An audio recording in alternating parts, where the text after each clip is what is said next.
Chapter 5 the dynamics of perception. इस book का एक प्राइमरी ऑब्जेक्टिव आपको यह सिखाना है कि बाजार की जानकारी से दर्द के खतरे को कैसे दूर किया जाए। बाजार खुश या दर्दनाक जानकारी उत्पन्न नहीं करता है। बाजार के नजरिए से यह सब सिर्फ जानकारी है। ऐसा लग सकता है कि बाजार आपको किसी भी समय महसूस करने के लिए इंस्पायर्ड कर रहा है, लेकिन ऐसा नहीं है। यह आपका अपना मानसिक ढांचा है जो यह डिटरमिन करता है कि आप जानकारी को कैसे देखते हैं, आप कैसा महसूस करते हैं, और इसके परिणामस्वरूप आप सहज रूप से फ्लो में प्रवेश करने और बाजार की ऑफर का लाभ उठाने के लिए सबसे फेवरेबल सिचुएशन में हैं या नहीं। प्रोफेशनल बाजारों के बारे में कुछ भी दर्दनाक नहीं समझते हैं, इसलिए उनके लिए कोई खतरा नहीं है। अगर कोई खतरा नहीं है तो बचाव के लिए कुछ भी नहीं है। एज अ रिजल्ट, उनके केयरफुल या सबकॉन्शियस डिफेंस सिस्टम में शामिल होने का कोई कारण नहीं है। यही कारण है कि प्रोफेशनल उन चीजों को देख और कर सकते हैं जो हर किसी को अमेज्ड करती हैं। वे फ्लो में हैं क्योंकि वे अवसरों की एक एंडलेस स्ट्रीम का अनुभव कर रहे हैं, और जब वे फ्लो में नहीं होते हैं तो सबसे अच्छा उस फैक्ट को पहचान सकता है और फिर या तो वापस स्केलिंग करके या बिल्कुल भी ट्रेडिंग नहीं करके कॉम्पनसेशन कर सकता है।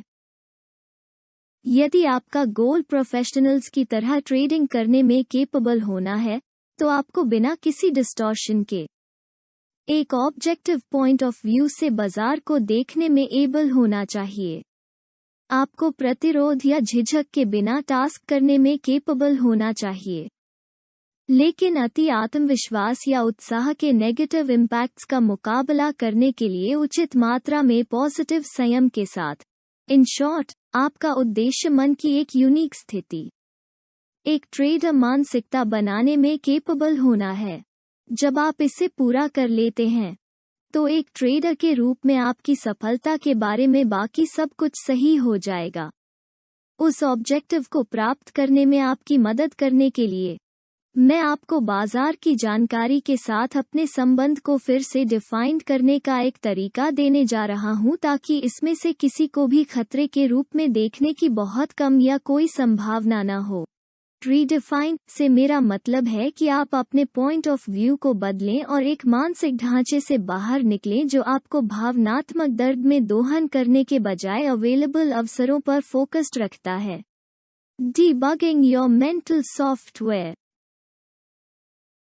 दूसरे शब्दों में, हम अपने मेंटल सॉफ्टवेयर कोड से बग निकालना चाहते हैं और अपने दिमाग को ठीक करना चाहते हैं।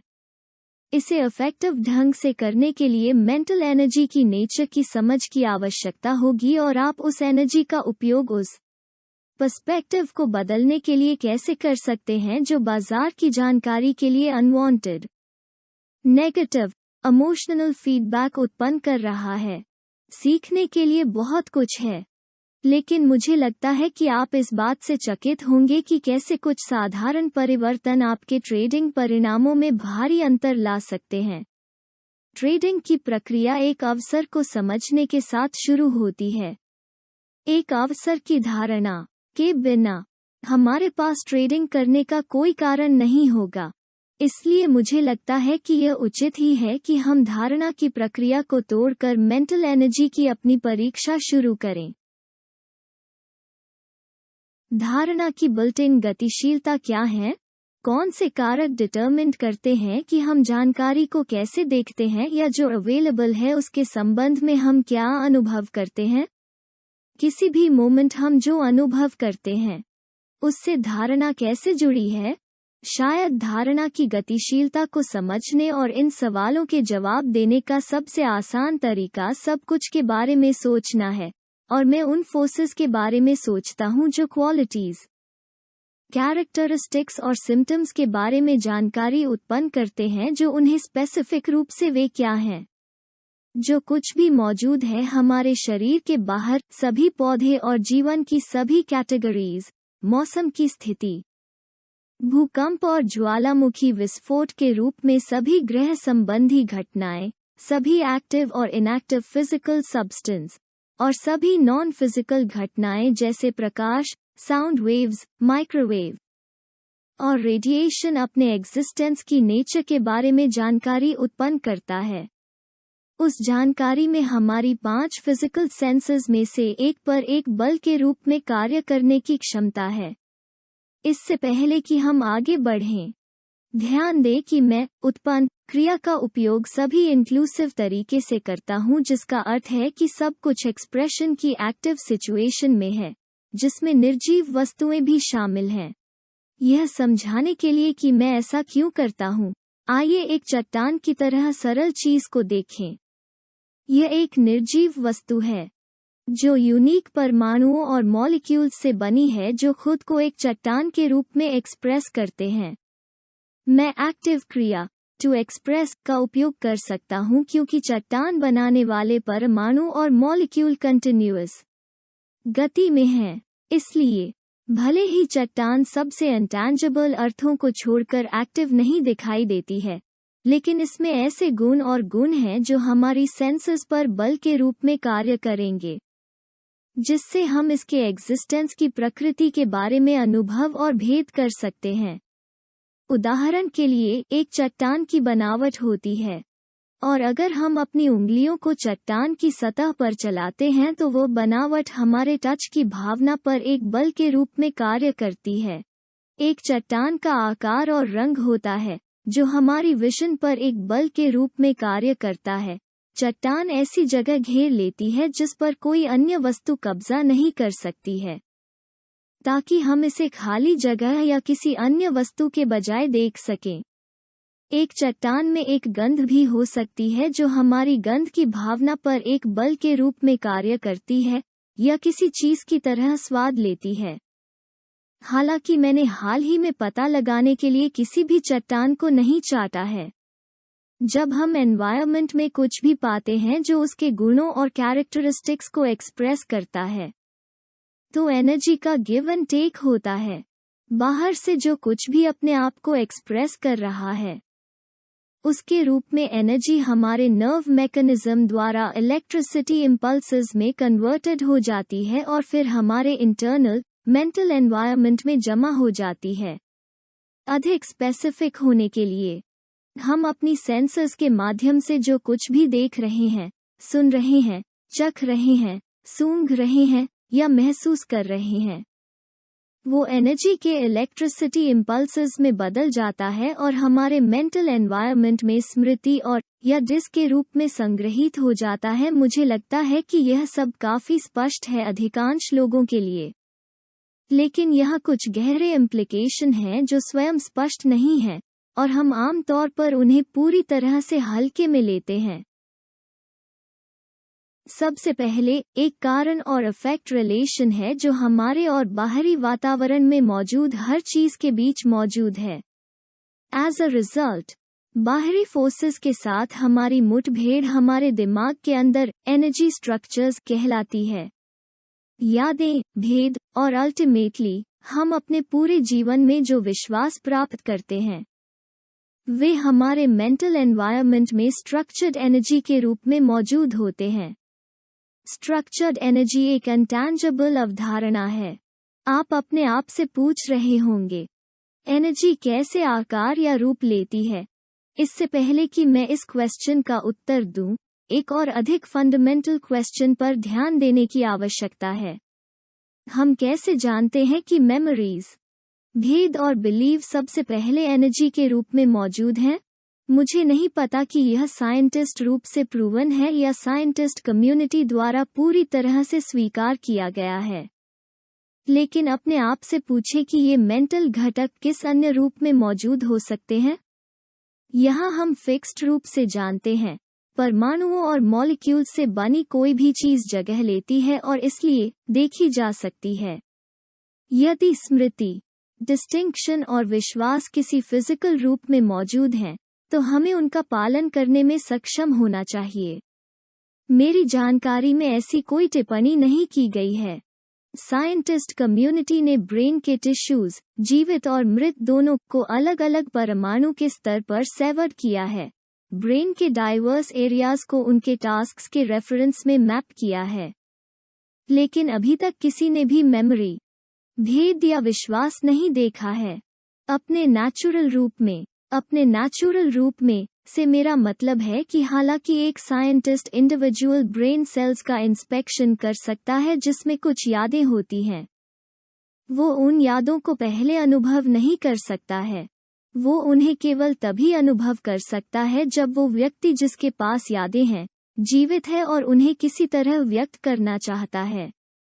यदि यादें, भेद और विश्वास फिजिकल सब्सटेंस के रूप में मौजूद नहीं है, तो वास्तव में उनके एग्जिस्टेंस के लिए एनर्जी के किसी रूप के अलावा कोई ऑल्टरनेटिव तरीका नहीं है। यदि वास्तव में ऐसा है, तो क्या यह एनर्जी एक स्पेसिफिक आकार ले सकती है? क्या इसे इस तरह से स्ट्रक्चर किया जा सकता है जो बाहरी फोर्सेस को दर्शाता है जिसके कारण यह एग्जिस्टेंस में आया?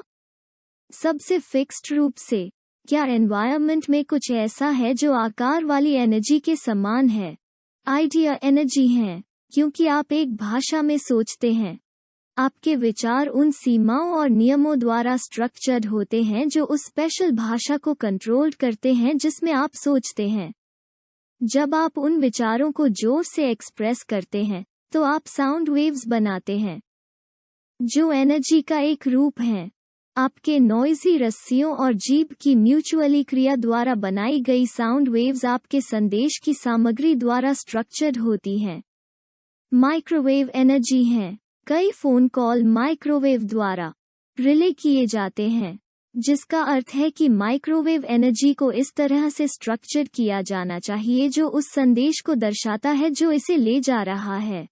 लेजर लाइट एनर्जी है, और यदि आपने कभी लेजर लाइट शो या लेजर कला का शो देखा है, तो आपने जो देखा है वो प्योर एनर्जी है जो आर्टिस्ट्स की क्रिएटिव इच्छाओं को दर्शाती है। ये सभी इस बात के अच्छे उदाहरण हैं कि एनर्जी कैसे आकार, रूप और स्ट्रक्चर ले सकती है। बेशक और भी कई हैं, लेकिन एक और उदाहरण है जो पॉइंट को सबसे ग्राफिक तरीके से दिखाता है। सबसे बेसिक लेवल पर, सपने क्या हैं? मैं आपसे यह नहीं पूछ रहा हूं कि सपनों का क्या मतलब होता है या आपको क्या लगता है कि उनका ऑब्जेक्टिव क्या है, बल्कि वे क्या हैं? उनके गुण क्या हैं? अगर हम यह मान लें कि सपने हमारी खोपड़ी की सीमा के भीतर होते हैं, तो वे परमाणुओं और अणुओं से बने नहीं हो सकते, क्योंकि हमारे सपनों में मौजूद और होने वाली सभी चीजों के लिए सफिशिएंट जगह नहीं होगी।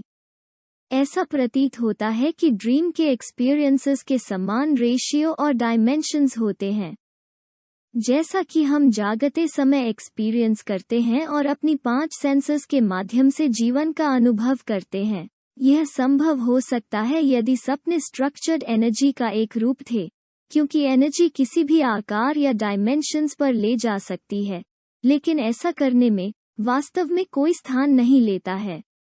अब अगर यह आपके साथ पहले से नहीं हुआ है, तो यह कुछ ऐसा है जो वास्तव में गहरा है। यदि बाहरी वातावरण के साथ अपने मुठभेड़ों के परिणामस्वरूप हमने जो यादें, भेद और विश्वास हासिल किए हैं, वे उस वातावरण के बारे में हमने जो सीखा है और यह कैसे काम करता है, इसका रिप्रेजेंटेशन करते हैं। और अगर ये यादें, भेद और विश्वास हमारे मेंटल एनवायरनमेंट में एनर्जी के रूप में मौजूद हैं, और अगर एनर्जी कोई जगह नहीं लेती है, तब यह भी कहा जा सकता है कि हमारे पास सीखने की अनलिमिटेड क्षमता है। ठीक है, न केवल मुझे लगता है कि यह कहा जा सकता है, मैं यह कह रहा हूँ। मानव चेतना के विकास पर विचार करें और केवल 100 साल पहले की तुलना में इफेक्टिव ढंग से कार्य करने के लिए क्या जानना चाहिए। यह पॉइंटेड करने के लिए बिल्कुल कुछ भी नहीं है कि हमारे पास सीखने की अनलिमिटेड क्षमता नहीं है। इस अवेयरनेस के परिणामस्वरूप हम जो अभी जानते हैं और जो हम कर सकते हैं, उसके बीच का अंतर 100 साल पहले रहने वाले किसी भी पर्सन के दिमाग को चकरा देगा। Perception and learning. हालांकि हमें सावधान रहना चाहिए कि हम स्टोरेज कैपेसिटी को सीखने की कैपेसिटी के साथ समान न करें। सीखने के लिए जो अवेलेबल है, उसके बारे में सीखना और अवेयर होना, केवल स्टोरेज कैपेसिटी का वर्क नहीं है। अगर ऐसा होता तो हमें सब कुछ जानने से क्या रोकता? और अगर हम सब कुछ जानते हैं तो हमें किसी भी मोमेंट में खुद को एक्सप्रेस करने वाली हर चीज की हर पॉसिबल स्पेशलिटी, प्रॉपर्टी या स्पेशलिटी को समझने से क्या रोकेगा? अब हमें क्या रोकता है? ये क्वेश्चन बहुत दिल तक जाते हैं कि आपको यह क्यों समझना है कि मेंटल कॉन्स्टिट्यूएंट जैसे यादें, भेद और बिलीव एनर्जी के रूप में मौजूद हैं। जो कुछ भी एनर्जी है वो अपने रूप को एक्सप्रेस करने वाली शक्ति के रूप में कार्य करने की क्षमता रखता है, और ठीक यही हमारी यादें, भेद और विश्वास करते हैं।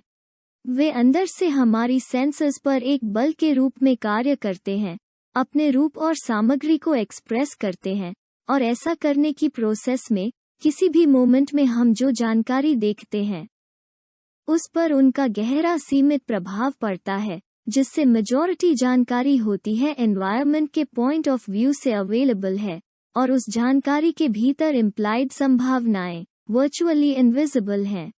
मैं यहाँ कह रहा हूँ कि किसी भी मोमेंट में एनवायरनमेंट अपने क्वालिटीज, कैरेक्टरिस्टिक्स और सिम्टम्स के बारे में भारी मात्रा में जानकारी उत्पन्न कर रहा है। उनमें से कुछ जानकारी हमारी सेंसेस की शारीरिक सीमा से परे है।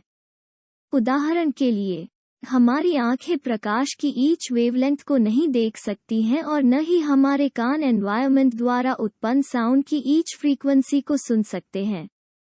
इसलिए फिक्स्ड फॉर्म से ऐसी जानकारी की एक चेन है जो हमारी सेंसेस की शारीरिक कैपेबिलिटीज से परे है। बाकी जानकारी के बारे में क्या एनवायरनमेंट अपने बारे में पैदा कर रहा है? क्या हम अपनी सेंसेस के चैनल से हर पॉसिबल भेद, सिम्टम्स और स्पेसिफिक सेंसेस को देखते, सुनते, स्वाद, गंध या महसूस करते हैं? नेवर नहीं। हमारे अंदर जो एनर्जी है वो स्पष्ट रूप से इस जानकारी के बारे में हमारी जागरूकता को सीमित और ब्लॉक्ड कर देगी, उसी सेंसरी सिस्टम के माध्यम से काम करना जिससे बाहरी वातावरण काम करता है। अब यदि आप एक मोमेंट लेते हैं और इसके बारे में सोचते हैं, तो मैंने जो कुछ कहा है वो सेल्फ एविडेंट होना चाहिए। उदाहरण के लिए, ऐसे कई तरीके हैं जिनसे बाहरी वातावरण सेल्फ को एक्सप्रेस कर सकता है जिसे हम केवल इसलिए नहीं समझते हैं क्योंकि हमने अभी तक उनके बारे में नहीं सीखा है। ये इलस्ट्रेशन करना आसान है। पहली बार याद करें जब आपने कभी किसी प्राइस चार्ट को देखा था। क्या देखा? आपने रियलिटी में क्या समझा? पिछले प्रदर्शन के बिना मुझे यकीन है कि हर किसी की तरह आपने लाइन का एक बंच देखा जिसका कोई मीनिंग नहीं था। अब यदि आप मेजॉरिटी मर्चेंट्स को पसंद करते हैं, जब आप प्राइस चार्ट को देखते हैं तो आप उन कैरेक्टरिस्टिक्स, सिम्टम्स और बिहेवियर पैटर्न को देखते हैं जो उन सभी मर्चेंट्स की कलेक्टिव वर्ब्स का रिप्रेजेंटेशन करते हैं जिन्होंने उन स्पेशल ट्रेड्स में भाग लिया था। बिगिनिंग में चार्ट अनडिवाइडेड जानकारी का रिप्रेजेंटेशन करता था। अलग अलग जानकारी यूजुअली पर कंफ्यूजन की सिचुएशन पैदा करती है, और शायद यही आपने अनुभव किया था जब आपने पहली बार चार्ट का सामना किया था। धीरे धीरे, हालांकि आपने उस जानकारी के बारे में भेद करना सीख लिया, जैसे कि ट्रेंड्स और ट्रेंड रेखाएं, कंसोलिडेशन, सपोर्ट और रेजिस्टेंस, रिट्रेसमेंट या वॉल्यूम के बीच इंपॉर्टेंट रिलेशन, और खुली इंटरेस्ट और प्राइस एक्शन, बस कुछ ही नाम के लिए। आपने सीखा कि बाजार के व्यवहार में इनमें से ईच भेद किसी इंडिविजुअल नीड, एम या इच्छा को पूरा करने के चांस का रिप्रेजेंटेशन करता है। ईच डिफरेंस का अब एक मीनिंग था और इसके साथ कुछ रिलेटिव इंपॉर्टेंस या महत्व जुड़ा हुआ था। अब मैं चाहता हूं कि आप अपनी इमेजिनेशन का यूज करें और यह दिखावा करें कि मैंने आपके सामने वो पहला प्राइस चार्ट रखा है जिसे आपने कभी देखा था। क्या अब आप जो देखते हैं और जो आपने तब देखा, उसमें कोई अंतर होगा? बिल्कुल। इनसेपरेबल लाइंस के एक समूह के बजाय, आप उस समय और अब के बीच उन लाइन के बारे में जो कुछ भी सीखा है, वो सब कुछ आप देखेंगे। दूसरे शब्दों में, आप उन सभी भेदों को देखेंगे जिन्हें आपने बनाना सीखा है, साथ ही उन सभी अवसरों को भी देखेंगे जो वे डिस्टिंग्विश हैं। फिर भी जब आप उस चार्ट को देखते हैं तो जो कुछ भी आप देख सकते हैं वो अब मौजूद था और इसके अलावा माना जाने के लिए अवेलेबल था। क्या फर्क पड़ता है? अब आपके इनसाइड जो स्ट्रक्चर्ड एनर्जी है, वो नॉलेज जो आपने रिसीव किया है, आपकी आंखों पर एक बल के रूप में कार्य करता है, जिससे आप उन डाइवर्स डिस्टिंक्शंस को पहचान सकते हैं जिनके बारे में आपने सीखा है। चार्ट को पहली बार देखने पर वो एनर्जी वहां नहीं थी, इसलिए अब आप जो भी अवसर देखते हैं वे सभी मौजूद थे, लेकिन साथ ही साथ आपके लिए इनविजिबल भी थे। इसके अलावा जब तक आपने उस चार्ट में चरों के बीच हर पॉसिबल रिलेशन के आधार पर हर पॉसिबल डिस्टिंक्शन करना नहीं सीखा है, जो आपने अभी तक नहीं सीखा है वो अभी भी इनविजिबल है। हम में से मेजॉरिटी के पास इस बात की कोई आइडिया नहीं है कि हम जिस जानकारी के कांटेक्ट में हैं, उसमें इम्प्लाइड इनविजिबल अपॉर्चुनिटीज से हम लगातार किस हद तक सराउंडेड हुए हैं। अक्सर हम इन अपॉर्चुनिटीज के बारे में कभी नहीं सीखते हैं और वे अदृश्य रहते हैं। बेशक समस्या यह है कि जब तक हम पूरी तरह से नई या यूनिक सिचुएशन में नहीं होते हैं या हम एक्चुअल खुलेपन के पॉइंट ऑफ व्यू से काम नहीं कर रहे हैं, हम कुछ ऐसा नहीं समझ पाएंगे जिसके बारे में हमने अभी तक सीखा नहीं है। किसी चीज के बारे में जानने के लिए हमें किसी न किसी रूप में उसका अनुभव करने में सक्षम होना चाहिए। तो हमारे पास यहाँ एक बंद लूप है जो हमें सीखने से रोकता है। परसेप्चुअल बंद लूप हम सभी में मौजूद हैं, क्योंकि वे मेंटल एनर्जी के हमारी सेंसेस पर खुद को एक्सप्रेस करने के तरीके के नेचुरल कार्य हैं। एवियन ने एक्सप्रेशन सुनी है, लोग वही देखते हैं जो वे देखना चाहते हैं। मैं इसे थोड़ा अलग तरीके से रखूंगा, लोग देखते हैं कि उन्होंने क्या देखना सीखा है, और बाकी सब कुछ तब तक इनविजिबल है जब तक कि वे उस एनर्जी का रिवेंज करना नहीं सीख लेते हैं जो उनकी अवेयरनेस को ब्लॉक करती है, जो कुछ भी नहीं है और जो खोजे जाने की वेट कर रहा है। इस आइडिया को ऑब्वियस करने और इसे और भी ऑब्वियस करने के लिए मैं आपको एक और एग्जाम्पल देने जा रहा हूँ, जो इंडिकेटिंग है कि मेंटल एनर्जी कैसे इन्फ्लुएंस्ड कर सकती है कि हम एनवायरनमेंट को कैसे देखते और एक्सपीरियंस करते हैं, कि यह रियलिटी में कारण और इफेक्ट रिलेशन को उलट देता है। आइए एक बहुत छोटे बच्चे की कुत्ते के साथ पहली मुलाकात को देखें। चूंकि यह पहली बार अनुभव है, इसलिए कुत्तों के संबंध में बच्चे का मेंटल एनवायरनमेंट एक साफ स्लेट है। उसके पास कोई मेमोरी नहीं होगी और फिक्स्ड फॉर्म से कुत्ते के स्वभाव के बारे में कोई भेद नहीं होगा। इसलिए उसकी पहली मुलाकात के मोमेंट तक बच्चे के पॉइंट ऑफ व्यू से कुत्ते मौजूद नहीं हैं। बेशक एनवायरनमेंट के पॉइंट ऑफ व्यू से कुत्ते मौजूद हैं और उनमें अनुभव बनाने के लिए बच्चे की सेंसेस पर एक बल के रूप में कार्य करने की कैपेसिटी है। दूसरे शब्दों में, अपने स्वभाव को एक्सप्रेस करने वाले कुत्ते बच्चे के मेंटल एनवायरनमेंट के अंदर प्रभाव पैदा करने के लिए एक कारण के रूप में कार्य कर सकते हैं। कुत्ते किस तरह का प्रभाव पैदा करने में सक्षम हैं? खैर, कुत्तों की एक्सप्रेशन की एक चेन होती है। एक्सप्रेशन की सीमा से मेरा मतलब है कि कुत्ते इंसानों के प्रति कई तरह से बिहेवियर कर सकते हैं। वे फ्रेंडली, प्यार करने वाले, प्रोटेक्टिव और खेलने में मज़ेदार हो सकते हैं, या वे एनिमी, सेल्फिश और डेंजरस हो सकते हैं, बस उन कई प्रैक्टिसेस में से कुछ का नाम लेने के लिए जो वे सक्षम हैं। इन सभी सिम्टम्स को देखा जा सकता है, अनुभव किया जा सकता है और सीखा जा सकता है। जब बच्चा पहली बार कुत्ते को देखता है, तो उसके मेंटल एनवायरनमेंट में उसे यह बताने के लिए कुछ भी नहीं होता है कि वो किसके साथ बिहेवियर कर रहा है। अनफेमिलियर, अननोन और अनक्लासिफाइड एनवायरनमेंटल जानकारी क्यूरियोसिटी की भावना पैदा कर सकती है। जब हम जो एक्सपीरियंस कर रहे हैं उसके बारे में जानना चाहते हैं, या यह कन्फ्यूजन की सिचुएशन अराइज कर सकता है। जो आसानी से भय में बदल सकता है अगर हम जगह नहीं दे सकते एक समझने सूटेबल या मीनिंगफुल ऑर्गेनाइजेशनल फ्रेमवर्क या रेफरेंस में जानकारी। हमारे उदाहरण में बच्चे की क्यूरियोसिटी की भावना आती है और वो मोर सेंसिटिव एक्सपीरियंस गेन करने के लिए कुत्ते के पास जाता है। ध्यान दें कि कैसे बच्चों को रियली खुद को ऐसी सिचुएशन में ट्रस्ट के लिए मजबूर किया जाता है जिसके बारे में वे कुछ नहीं जानते हैं। हालांकि इस उदाहरण में हाथ में एनवायरनमेंट बल बच्चे की प्रोग्रेस के फ्रेंडली फीडबैक नहीं करते हैं। जिस कुत्ते में बच्चा दिलचस्पी रखता है वो या तो नेचुरल फॉर्म से मतलबी है या उसका दिन खराब है। वैसे भी जैसे ही बच्चा काफी करीब आता है तो कुत्ता उसे काट लेता है। हमला इतना हॉरिबल होता है कि कुत्ते को बच्चे को खींचकर निकालना पड़ता है। इस तरह का अनफॉर्चुनेट एक्सपीरियंस फिक्स्ड फॉर्म से स्पेसिफिक नहीं है, लेकिन यह एक्स्ट्रॉर्डिनरी भी नहीं है। मैंने इसे 2 कारणों से चुना। पहला, मेजॉरिटी लोग किसी न किसी तरह से अपने सेल्फ के डायरेक्ट एक्सपीरियंस से या किसी ऐसे पर्सन के एक्सपीरियंस के चैनल से इससे रिलेटेड हो सकते हैं जिसे वे जानते हैं। दूसरा, जैसा कि हम एनर्जी के पॉइंट ऑफ व्यू से इस एक्सपीरियंस की बिल्ट इन गतिशीलता का एनालिसिस करते हैं, हम इसके बारे में जानने जा रहे हैं। 1. हमारे दिमाग को कैसे सोचने के लिए डिज़ाइन किया गया है। 2. प्रोसेस की जानकारी। 3. ये प्रोसेस हमारे अनुभव को कैसे इन्फ्लुएंस्ड करती हैं। और 4. नई पॉसिबिलिटीज को पहचानने की हमारी क्षमता।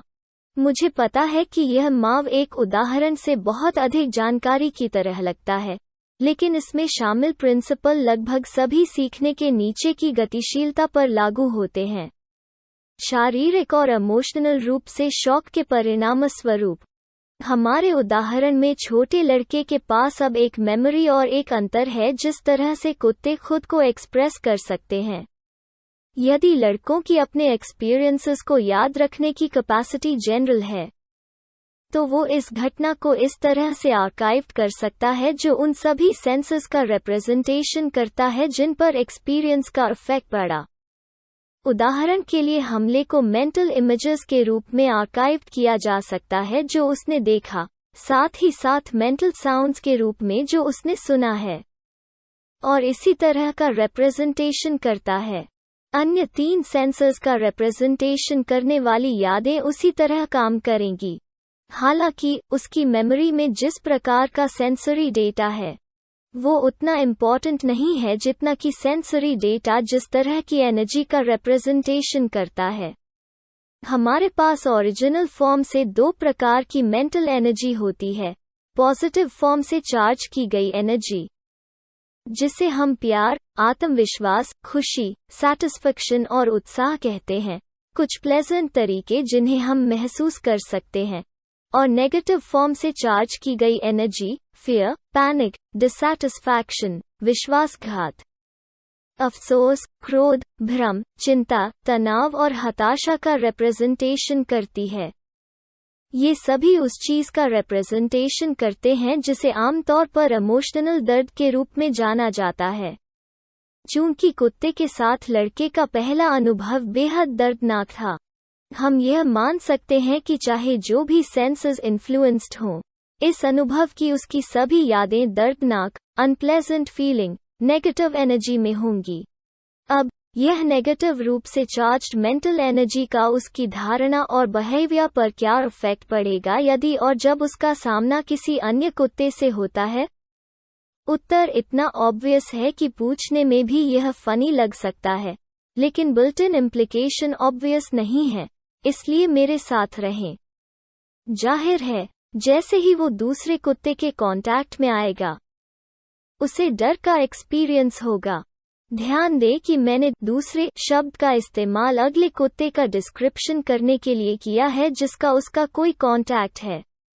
मैं जो बताना चाहता हूँ वो यह है कि कोई भी कुत्ता लड़के को डर का एक्सपीरियंस करा सकता है, न कि केवल उस पर्सन से जिसने रियलिटी में उस पर हमला किया था। इससे कोई फर्क नहीं पड़ेगा अगर अगला कुत्ता जिसके कांटेक्ट में वो आता है वो दुनिया का सबसे दोस्ताना कुत्ता है। जिसका स्वभाव केवल चंचलता और प्यार एक्सप्रेस करना है। बच्चा अभी भी डरेगा, और इसके अलावा उसका डर जल्दी से अनकंट्रोल्ड पैनिक में बदल सकता है। खासकर अगर दूसरा कुत्ता एक बच्चे को देखकर और खेलना चाहता है, उससे कांटेक्ट करने का अटेम्प्ट करता है। हम में से ईच ने कभी न कभी ऐसी सिचुएशन देखी है जिसमें कोई पर्सन भय का एक्सपीरियंस कर रहा था, जबकि हमारे पॉइंट ऑफ व्यू से कोई खतरा या खतरा नहीं था। हालांकि हमने यह नहीं कहा होगा, हमने शायद खुद को सोचा था कि यह पर्सन इरैशनल था। Perception and risk.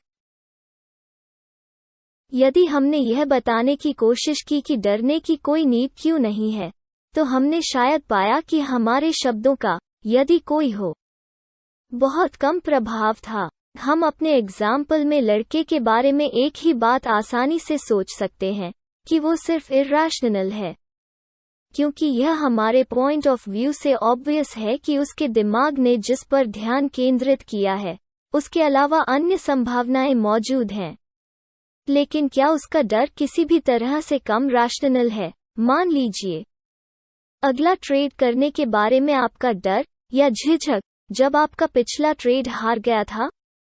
उसी आर्ग्यूमेंट का उपयोग करते हुए एक टॉप ट्रेडर कहेगा कि आपका डर इरैशनल है क्योंकि इस मोमेंट नाउ अवसर का आपके पिछले ट्रेडिंग से कोई लेना देना नहीं है। ईच ट्रेड एक पोटेंशियल रिजल्ट के साथ एक एज है, और हर दूसरे ट्रेडिंग से स्टैटिस्टिकल फॉर्म से इंडिपेंडेंट है। यदि आप अदरवाइज बिलीव करते हैं, तो मैं देख सकता हूं कि आप क्यों डरते हैं, लेकिन मैं आपको शो कर सकता हूं कि आपके डर पूरी तरह से बेसलेस हैं। जैसा कि आप देख सकते हैं, एक पर्सन की रिस्क की असम्पशन को आसानी से दूसरे द्वारा इरैशनल सोच के रूप में माना जा सकता है। रिस्क रिलेटिव है, लेकिन जो पर्सन इसे मोमेंट भर में मानता है, वो एब्सोल्यूट और क्वेश्चन से परे लगता है। जब बच्चे का सामना अपने पहले कुत्ते से हुआ, तो वो एक्साइटमेंट और क्यूरियोसिटी से बबल रहा था।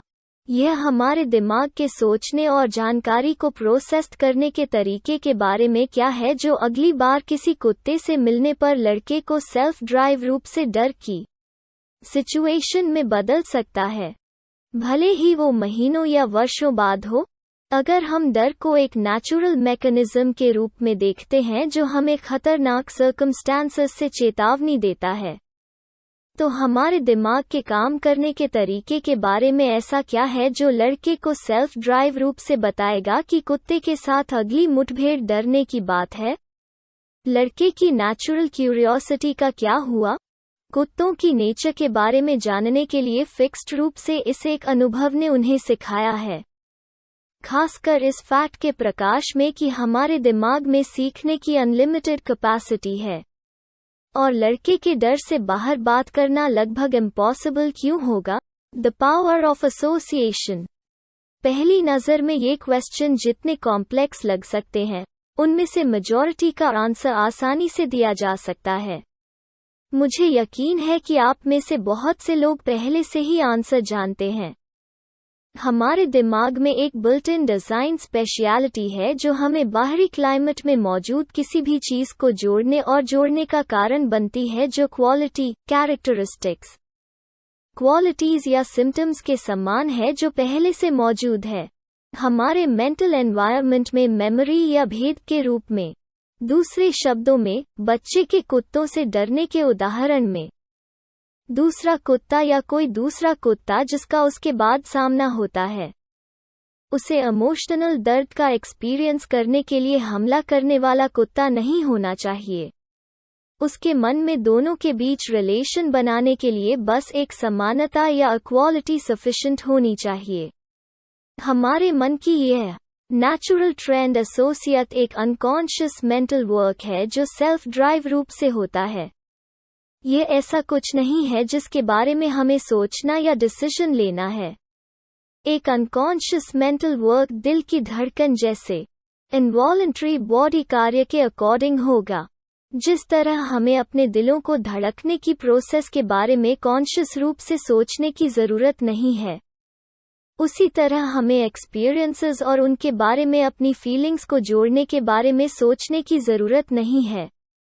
यह हमारे दिमाग की नोटिफिकेशंस को प्रोसेस करने के तरीके का एक नेचुरल कार्य है। और दिल की धड़कन की तरह, यह एक ऐसा कार्य है जिसका हमारे जीवन के अनुभव के तरीके पर गहरा इफेक्ट पड़ता है।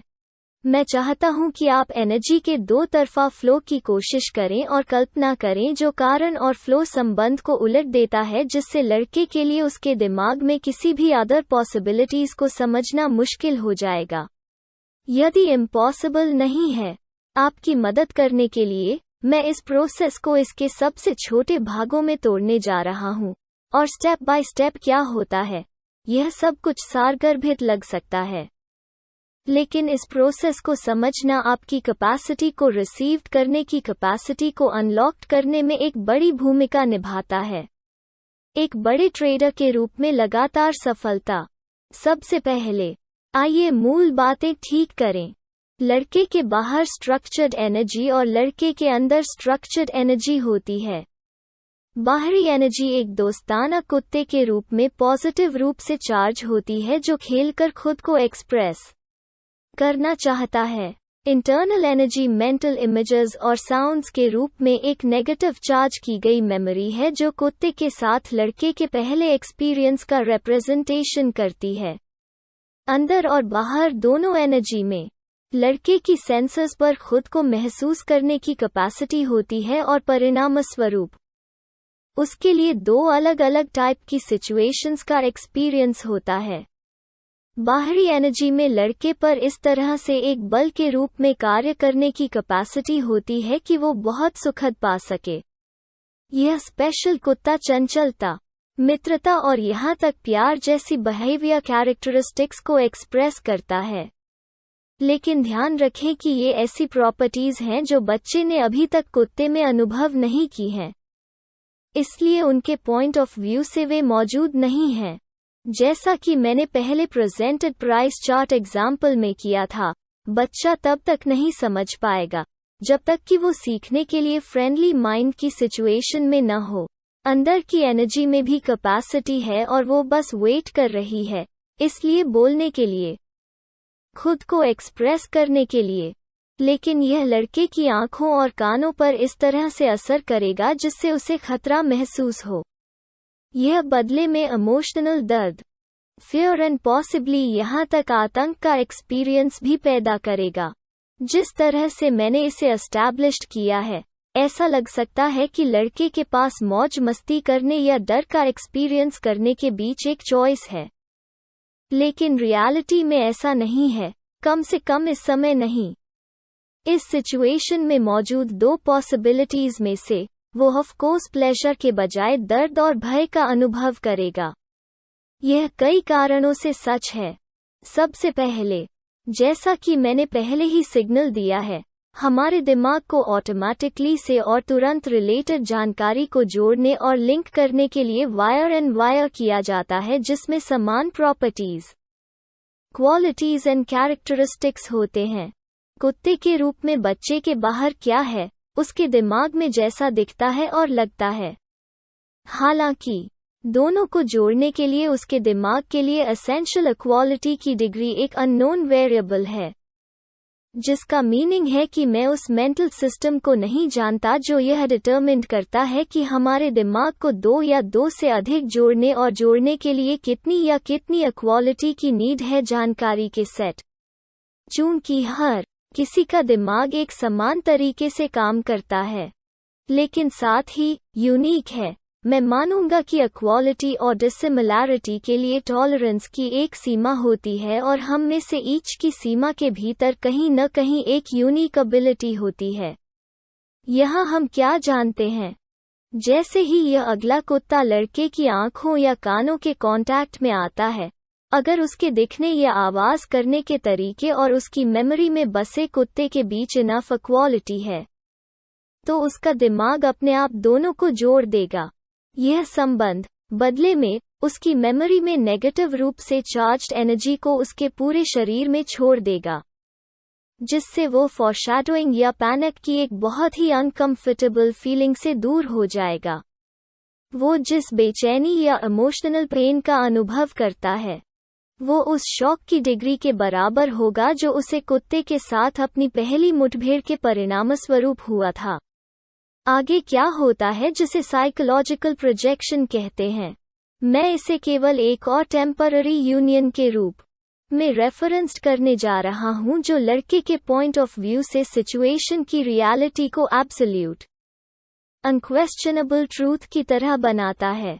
लड़के का शरीर अब नेगेटिवली चार्ज्ड एनर्जी से भर गया है, साथ ही वो कुत्ते के साथ सेंसरी कांटेक्ट में है।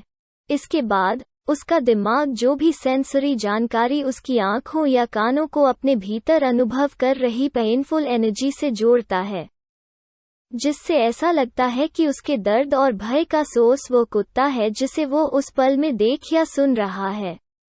साइकोलॉजिस्ट्स ने जो मैंने अभी एक प्रोजेक्शन का डिस्क्रिप्शन किया है उसकी मोबिलिटी को कहते हैं, क्योंकि एक मीनिंग में लड़का उस दर्द को प्रेजेंट कर रहा है जो वो इस समय कुत्ते पर अनुभव कर रहा है। फिर वो पेनफुल एनर्जी उसके पास वापस रिफ्लेक्टेड हो जाती है, जिससे वो एक कुत्ते को देखता है जो खतरनाक और दर्दनाक है। यह प्रोसेस दूसरे कुत्ते को कैरेक्टर, क्वालिटीज और लक्षणों में समान बनाती है जो लड़के के मेमोरी बैंक में है। भले ही दूसरा कुत्ता अपने व्यवहार के बारे में जो जानकारी उत्पन्न कर रहा है वो व्यवहार के समान या समान नहीं है। कुत्ता जिसने वास्तव में लड़के पर हमला किया था, चूंकि दो कुत्ते, एक लड़के के दिमाग में और दूसरा लड़के के दिमाग से बाहर, बिल्कुल एक जैसा महसूस करते हैं, यह बेहद कम संभावना है कि लड़का दूसरे कुत्ते के व्यवहार में किसी भी प्रकार का भेद करने में सक्षम होगा जो उसे सुझाव देगा कि यह उसके दिमाग में एक से अलग है। इसलिए कुत्ते के साथ इस अगली मुठभेड़ को कुत्तों की कैरेक्टर के बारे में कुछ नया अनुभव करने के अवसर के रूप में मानने के बजाय वो एक खतरनाक और खतरनाक कुत्ते को मानता है। अब यदि आप इसके बारे में एक पल के लिए सोचते हैं तो इस प्रक्रिया के बारे में ऐसा क्या है जो लड़के को संकेत देगा कि स्थिति का उसका अनुभव पूर्ण, निर्विवाद सत्य नहीं था? शो ही उसने अपने शरीर में जो पीड़ा और भय अनुभव किया वो परम सत्य था। लेकिन उन पॉसिबिलिटीज के बारे में क्या जिन्हें उन्होंने महसूस किया, क्या वे सच थे? हमारे पॉइंट ऑफ व्यू से वे नहीं थे। हालांकि लड़के के पॉइंट ऑफ व्यू से वे सिचुएशन की रियल रियलिटी के अलावा कुछ भी कैसे हो सकते हैं? उसके पास क्या चॉइस थे? सबसे पहले वो उन पॉसिबिलिटीज को नहीं समझ सकता जिनके बारे में उसने अभी तक नहीं सीखा है। और अगर आप डरते हैं तो कुछ भी नया सीखना बेहद मुश्किल है, क्योंकि जैसा कि आप पहले से ही जानते हैं, डर एनर्जी का एक बहुत ही कमजोर रूप है। यह हमें पीछे हटने का कारण बनता है, अपनी डिफेंस करने के लिए तैयार होने के लिए, दौड़ने के लिए और हमारे ध्यान के फोकस को कम करने के लिए। यह सब कुछ मुश्किल है, यदि इम्पॉसिबल नहीं है, तो खुद को इस तरह से खोलना जिससे हमें कुछ नया सीखने की परमिशन मिलती है।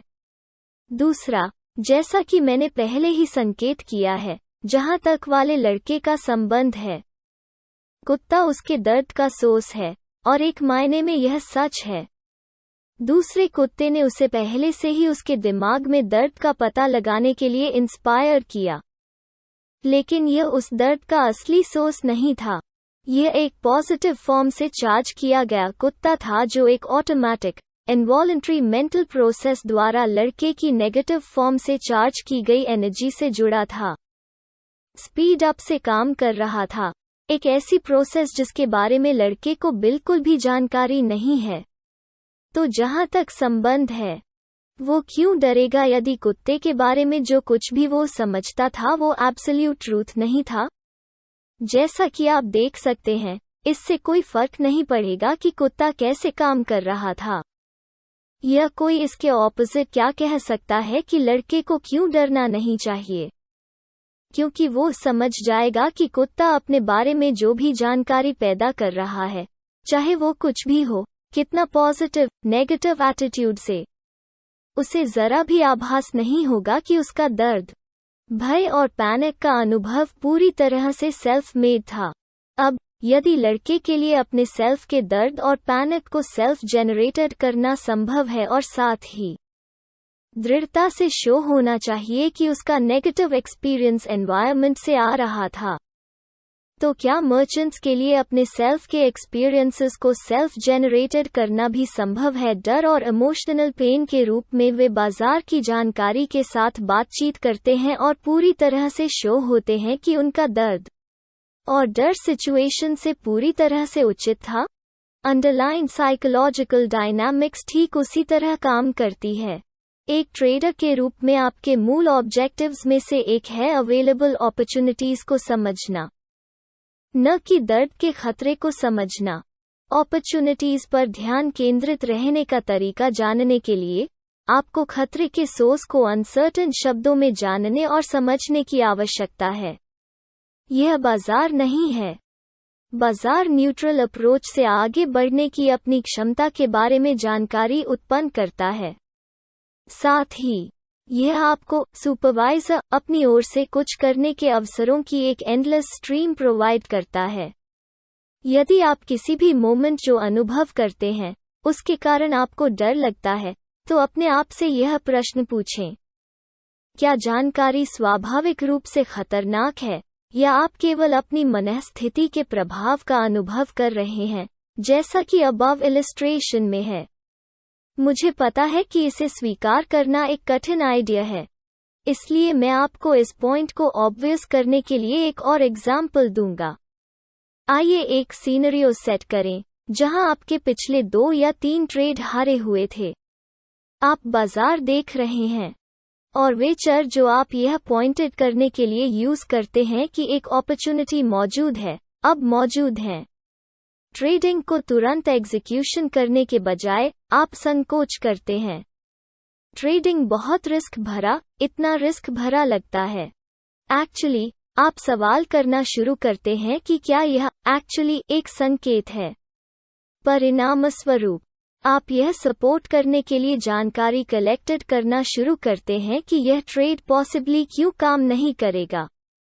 यह वो जानकारी है जिस पर आप नॉर्मल रूप से विचार नहीं करेंगे या ध्यान नहीं देंगे, और यह फिक्स्ड रूप से ऐसी जानकारी नहीं है जो आपकी ट्रेडिंग मेथड का हिस्सा है।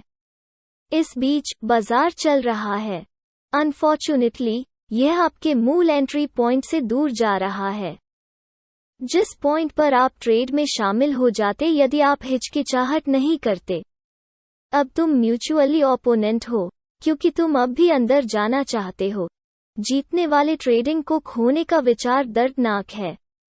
साथ ही जैसे जैसे बाजार आपके एंट्री पॉइंट से दूर जाता है, भाग लेने के जोखिम का डॉलर वैल्यू बढ़ जाता है। आपके मन के अंदर रस्साकशी तेज हो जाती है।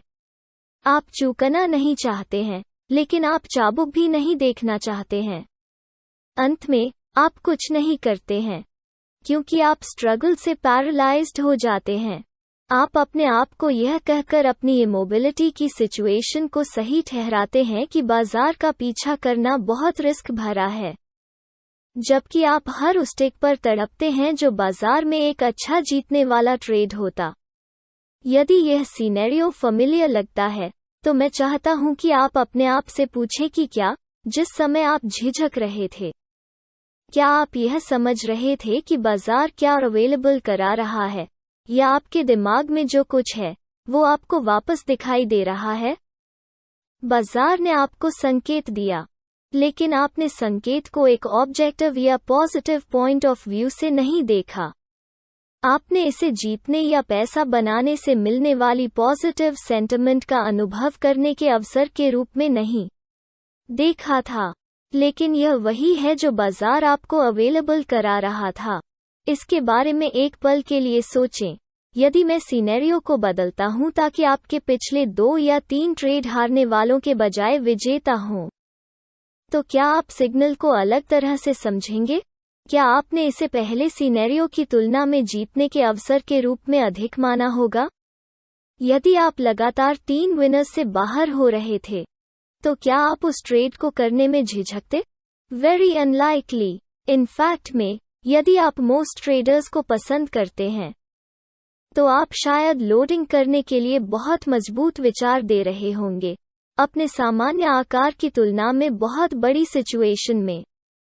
इन ईच सिचुएशन, बाजार ने एक ही संकेत उत्पन्न किया, लेकिन पहले सिनेरियो में आपकी मनस्थिति नेगेटिव और भय बेस्ड थी, और इसने आपको फेलियर की पॉसिबिलिटी पर कॉन्सेंट्रेट करने के लिए इंस्पायर किया, जिसके कारण आप झिझकने लगे। दूसरे सिनेरियो में, आपने शायद ही किसी जोखिम का एक्सपीरियंस किया हो। आपने भी सोचा होगा कि बाजार एक सपने को सच कर रहा है। बदले में, यह आसान बना देगा, अगर मजबूर नहीं है तो फाइनेंशियल रूप से खुद को खत्म करने के लिए। यदि आप इस फैक्ट को स्वीकार कर सकते हैं कि बाजार पॉजिटिव और नेगेटिव रूप से चार्ज की गई जानकारी को जिस तरह से एक्सप्रेस करता है, उसकी बिल्ट इन कैरेक्टरिस्टिक के रूप में उत्पन्न नहीं करता है, तो आपके दिमाग में पॉजिटिव और नेगेटिव चार्ज करने का एकमात्र तरीका है, और वो सूचना संसाधित करने के तरीके का एक कार्य है। दूसरे शब्दों में, बाजार आपको फेलियर और दर्द या जीत और आनंद पर ध्यान केंद्रित करने का कारण नहीं बनता है। जानकारी को पॉजिटिव और नेगेटिव क्वालिटी पर लेने का कारण वही अनकॉन्शियस मेंटल प्रोसेस है जिसके कारण लड़के को दूसरे कुत्ते को खतरनाक माना जाता है। जब सभी कुत्ते की ऑफर चंचलता और दोस्ती थी, हमारा दिमाग लगातार हमारे बाहर सूचना को किसी ऐसी चीज से जोड़ता है जो पहले से ही हमारे दिमाग में है, जिसे हम जानते हैं, जिससे ऐसा लगता है कि बाहरी सर्कमस्टांसेस एंड मेमोरी, भेद या विश्वास इन सर्कमस्टांसेस से जुड़े हुए हैं, बिल्कुल वही हैं। एज अ रिजल्ट, पहले सिनेरियो में, यदि आप 2 या 3 ट्रेडों को खोने से बाहर आ रहे थे, तो अगला संकेत बाजार आपको देता है कि एक अवसर मौजूद था। एक्सेसिव जोखिम भरा महसूस होगा। आपका दिमाग ऑटोमेटिक रूप से और अनजाने में नाउ मोमेंट को आपके सबसे हाल के ट्रेड अनुभवों से जोड़ रहा है। लिंक आपको खोने के दर्द में ले जाता है, मन की एक फेयरफुल स्थिति पैदा करता है और आपको उस जानकारी को समझने के लिए इंस्पायर करता है जिसे आप उस पल में एक नेगेटिव पर्सपेक्टिव से एक्सपोज कर रहे हैं। ऐसा लगता है जैसे बाजार धमकी भरी सूचना दे रहा है, तो आपकी झिझक जायज है। दूसरे सिनेरियो में, वही प्रोसेस आपको वेरी पॉजिटिव एटीट्यूड से सिचुएशन को समझने का कारण बनती है, क्योंकि आप लगातार 3 विनर्स से बाहर आ रहे हैं। नाउ मोमेंट और पिछले 3 ट्रेडों के एक्साइटमेंट के बीच संबंध एक वेरी पॉजिटिव या उत्साहपूर्ण सिचुएशन पैदा करता है, जिससे ऐसा लगता है जैसे बाजार आपको जोखिम रहित अवसर प्रोवाइड कर रहा है। बेशक, यह अपने आप को ओवरकमिटिंग को सही ठहराता है। चैप्टर 1 में, मैंने कहा कि कई मेंटल पैटर्न जो ट्रेडर्स को हारने और गलतियां करने का कारण बनते हैं, वे इतने क्लियर और गहराई से इम्प्लाइड हैं कि यह हमारे लिए कभी नहीं होगा कि जिस कारण से हम लगातार सफल नहीं होते हैं, उसका कारण यह है कि हम सोच समझना, कॉन्शियस रूप से जागरूक होना और फिर सीखना कि मन की नेचुरल इंस्टिंक्ट को कैसे जोड़ा जाए। यह उस स्थिरता को प्राप्त करने का एक बड़ा हिस्सा है। मेंटल स्टेट को डेवलप करना और बनाए रखना जो दर्द के खतरे या अति आत्मविश्वास के कारण होने वाली समस्याओं के बिना बाजार के अवसर प्रवाह को मानता है। इसके लिए आपको एसोसिएशन प्रोसेस पर कॉन्शियस कंट्रोल रखना होगा।